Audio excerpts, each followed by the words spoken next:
ఇక నూకరాజు కుటుంబం ఆత్మహత్య కేసులో నిందితుడు సాదిక్ కస్టడీ పిటిషన్ పై ఇవాళ్ల కోర్టు విచారణ జరగబోతోంది. సాదిక్ ని వారం రోజుల పాటు తమ కస్టడీకి ఇవ్వాలని సర్పవరం పోలీసులు పిటిషన్ వేశారు.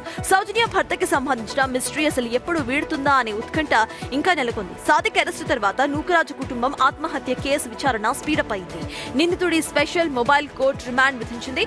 ప్రస్తుతం సాదిక్ ను కాకినాడ సబ్ జైలులో ఉంచారు పోలీసులు.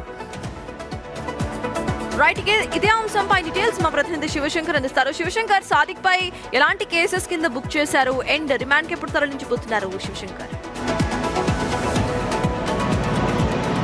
సతాజ్ సాదిక్ పై ఇప్పటికే ఒక హత్యాయత్నం కేసు, అంటే ఒక హత్య కేసు పూర్తి స్థాయిలో చూసుకున్నట్లయితే ఎవరైతే భాస్కర్ రెడ్డి ఉన్నారో, భాస్కర్ రెడ్డి కుమారుడు ఎవరైతే సౌజన్య భర్తకి సంబంధించి హత్య కేసు నమోదు చేశారో, అలాగే మత మార్పిడికి సంబంధించిన కేసులు కూడా, మతం మారాలంటూ వేధించాడని ఆ లెటర్లో సౌజన్య పొందుపరిచిందో దానికి సంబంధించి మత మార్పిడి, బలవంతపు మత మార్పిడికి సంబంధించిన కేసు నమోదు చేశారు.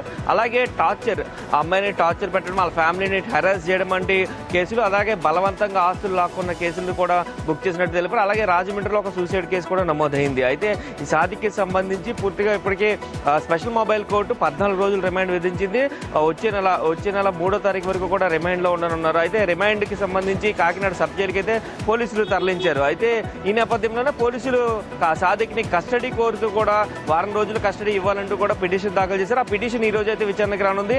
ఈ రోజు మధ్యాహ్నం లేదా సాయంత్రం లోపు కస్టడీకి ఇచ్చే అవకాశం కూడా క్లియర్గా కనిపిస్తుంది. ఎందుకంటే సాదిక్ నాలుగు రాష్ట్రాల్లో ఎవరెవరిని కలిశారు ఈ మత మార్పిడికి సంబంధించి, అంటే మతం మారాలని వేధించడం పట్ల ఎవరైనా ఉన్నారా ఈ కోణాల్లో. అలాగే ఈ స్లో పాయిజన్ అనేది ముంబై అలాగే కెనడా నుంచి ఇచ్చినట్లుగా అయితే సౌజన్య లేఖలో పొందుపరిచింది. కాబట్టి ఖచ్చితంగా ఈ ఏరియాస్లో ఎవరితో కనెక్ట్ అయి ఉన్నాడు. ఇంకొకటి, మీకు కనుక నా మాట వినకపోతే నీ కొడుకుని టెర్రరిస్టులకి అమ్మేస్తానంటూ కూడా చెప్పడం, అంటే టెర్రరిస్టులకి అమ్మేస్తానన్నాడంటే టెర్రరిస్టులతో ఏదైనా సంబంధం ఉందా అనే కోణంలో కూడా పూర్తి స్థాయి విచారణ జరపాలి అంటూ కూడా ఈ పిటిషన్ వేశారు.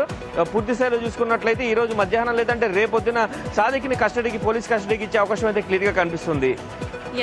Thank you Shivshankar. మొత్తానికి దీనిపై ఇటు హత్యకు సంబంధించిన కేసులు, మత మార్పిడికి సంబంధించిన కేసులు ఇప్పటికే సాదిక్ ఖాన్ పై బుక్ అయ్యాయి. అనంతరం కూడా రిమాండ్ కు ఆల్రెడీ తరలించారు. 14 రోజుల రిమాండ్ విధించారు. ఇన్వెస్టిగేషన్ చేయబోతున్నారు పోలీసులు.